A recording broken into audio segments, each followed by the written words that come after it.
Right, so here we're going to go over one of the most common things we have to do here in the photography classroom, and that is to load and unload film from a 35mm camera. I chose one of the Vivitar cameras since it's one of the most common that we use, and it's pretty simple to work with. Alright, so the first thing we need to do to load the film is to open the back of the camera. We do that by grabbing this knob on the left side, the top of the camera, and pulling up until we hear a pop sound, releasing the back and allowing it to swing open.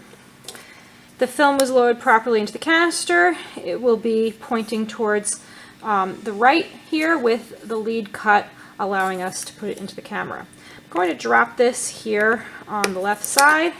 I might have to pull up a little bit on the knob at the top of the camera, and I'm going to push that back down, make sure it's locked into place, and that will stop our canister from falling out. I'm going to pull a little bit of the lead across to their side. I don't want to pull out too much, but I also don't want to pull out too little.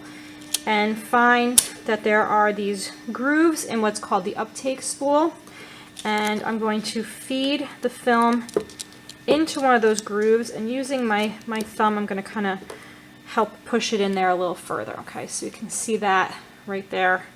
The sprocket holes are lined up with the uptake spool. I'm going to advance the film once, release the shutter, advance the film twice, release the shutter. And now we can see that the film has caught, it's come back around, and it's continuing to load into the camera. Now I'm going to close the back of the camera, snap it nice and tight, and the lead has been pulled out, so all this film that's sitting right here, right at the shutter level, is going to be exposed. So I'm going to advance and click, advance and click, and that will now have moved that excess film out of the way. Alright, so that is how you load the film into the camera.